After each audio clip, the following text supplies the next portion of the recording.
Assalamualaikum warahmatullahi wabarakatuh. Kami dari kelompok 9 akan menerangkan tentang motivasi belajar. Sebelum itu, perkenalkan kelompok kami. Yang pertama, ada Farediba Nur Khalifatunisa. Yang kedua, ada Salva Nur Syahbani. Yang ketiga, ada Putri Sinta Nur Riwayah. Dan yang terakhir, ada Muhammad Miftahul Huda. Yang pertama adalah definisi motivasi belajar. Motivasi menurut Kamus Bahasa Indonesia adalah yang timbul dalam diri seseorang secara sadar atau tidak sadar untuk melakukan tindakan dan tujuan tertentu. Sedangkan belajar adalah suatu proses atau upaya yang dilakukan setiap individu untuk mendapatkan perubahan tingkah laku, baik dalam bentuk pengetahuan, keterampilan, sikap, dan nilai positif sebagai suatu pengalaman dari berbagai materi yang telah dipelajari. Jadi, apa sih definisi motivasi belajar itu? Motivasi belajar adalah dorongan yang timbul dari dalam diri siswa atau intrinsik dan dari luar diri siswa atau ekstrinsik untuk melakukan sesuatu. Motivasi intrinsik contohnya yaitu hasrat dan keinginan untuk berhasil, dorongan kebutuhan untuk belajar, dan harapan akan cita-cita siswa. Sedangkan contoh motivasi ekstrinsik yaitu adanya penghargaan, lingkungan belajar yang kondusif, kegiatan belajar yang menarik, dan adanya upaya guru dalam membelajarkan siswa. Menurut Jamarah, motivasi yang berasal dari dalam diri pribadi seseorang disebut motivasi intrinsik, yaitu motif-motif yang menjadi aktif atau berfungsinya tidak perlu dirangsang dari luar. Hal ini dikarenakan di dalam diri setiap individu sudah ada dorongan untuk melakukan sesuatu. Sedangkan motivasi yang berasal dari luar diri seseorang disebut motivasi ekstrinsik, yaitu motif-motif yang aktif dan berfungsi karena adanya rangsangan dari luar. Jenis-jenis motivasi belajar. Motivasi belajar memiliki beberapa jenis. Kita bagi menjadi 3 jenis. Yang pertama yaitu motivasi dilihat dari dasar pembentukannya. Dilihat dari dasar pembentukannya dibagi lagi menjadi 2, yaitu motif bawaan dan motif yang dipelajari. Motif bawaan itu adalah yang dibawa sejak lahir. Contohnya yaitu makan dan minum. Lalu motif yang dipelajari yaitu motif timbul karena dipelajari. Contohnya dorongan untuk mempelajari ilmu pengetahuan atau dorongan untuk mempelajari sesuatu golongan tertentu. Nah, yang kedua yaitu motivasi jasmaniah dan rohaniah. Yang termasuk motivasi jasmaniah seperti halnya refleks, insting, dan nafsu. Sedangkan termasuk dalam motivasi rohaniah adalah kemauan. Terbentuk 4 momen. Momen timbulnya, momen pilih, momen putusan, dan momen terbentuknya kemauan. Yang ketiga, motivasi intrinsik dan ekstrinsik. Nah, motivasi intrinsik itu yaitu motivasi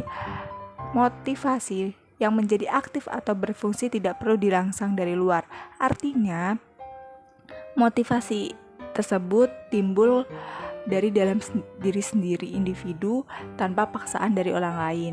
Contohnya yaitu siswa belajar karena ingin mengetahui seluk-beluk suatu masalah tanpa tanpa dorongan dari orang lain. Lalu motivasi ekstrinsik.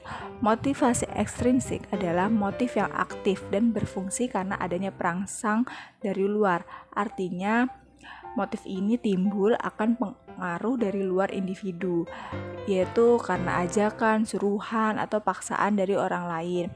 Contohnya yaitu seseorang itu belajar karena tahu besok paginya ujian dengan harapan mendapat nilai bagus, sehingga dia bekerja keras untuk belajar. Lalu selanjutnya, teori-teori motivasi belajar. Nah, motivasi belajar memiliki beberapa teori. Yang pertama yaitu teori motivasi fisiologis. Yang kedua, teori motivasi aktualisasi diri. Nah, teori motivasi fisiologis itu dikembangkan oleh Morgan dengan sebutan Central Motive States atau CMS atau keadaan motif sentral. Fisiologis ini dipandang sebagai dasar dari perilaku manusia atau pusat semua kegiatan. Lalu yang kedua, teori motivasi aktualisasi diri, yaitu oleh Abraham Maslow pada tahun 1908 sampai 1970. Nah, Maslow ini mengumpulkan adanya 5 tingkatan kebutuhan pokok manusia, yaitu kebutuhan fisiologis, kebutuhan rasa aman dan perlindungan, kebutuhan sosial, kebutuhan akan penghargaan, dan kebutuhan aktualisasi diri. Di sini saya akan menjelaskan tentang peran motivasi dalam mencapai keberhasilan belajar. Motivasi merupakan salah satu faktor dalam proses mencapai tujuan belajar secara optimal. Motivasi dalam kegiatan belajar merupakan keseluruhan daya penggerak dari individu yang menciptakan, menjamin kelangsungan, dan memberikan arahan pada kegiatan belajar agar dapat mencapai tujuan belajar, yaitu prestasi. Adapun beberapa prinsip dari peran motivasi dalam mencapai tujuan belajar secara optimal sebagai berikut. 1. Motivasi sebagai pendorong aktivitas belajar. 2. Dalam belajar, motivasi intrinsik lebih utama daripada motivasi ekstrinsik. 3. Motivasi berupa pujian lebih baik daripada berupa hukuman. 4. Motivasi dan kebutuhan belajar memiliki hubungan yang erat. 5. Motivasi dapat memupuk sikap optimis dalam belajar. 6. Motivasi membangun prestasi dalam belajar. Baik, di sini saya akan menjelaskan tentang teknik-teknik motivasi siswa. Anda mengatakan bahwa apa saja motivasi yang dapat diberikan kepada siswa ketika pembelajaran berlangsung ataupun dalam proses pembelajaran, yaitu pernyataan penghargaan secara verbal. Kemudian yang kedua, menggunakan nilai ulangan sebagai pemacu keberhasilan. Yang ketiga, menimbulkan rasa ingin tahu. Yang keempat, menjadikan tahap dini dalam belajar mudah bagi siswa. Yang kelima, menggunakan materi yang dikenal siswa sebagai contoh dalam belajar. Kemudian yang keenam, menuntut siswa untuk menggunakan hal-hal yang telah dipelajari sebelumnya dan lain-lain. Materi selanjutnya itu motivasi belajar menurut konsep Islam. Nah, dalam perspektif Islam, sangat dianjurkan untuk memiliki motivasi belajar yang tinggi agar mempermudah memahami ilmu pengetahuan. Seperti yang dijelaskan dalam hadis Rasulullah SAW bersabda bahwasanya menuntut ilmu adalah suatu kewajiban bagi setiap muslim.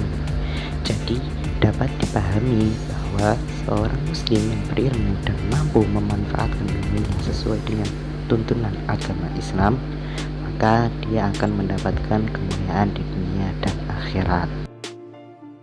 Sekian dari kelompok kami. Mohon maaf apabila ada salah-salah kata. Wassalamualaikum warahmatullahi wabarakatuh.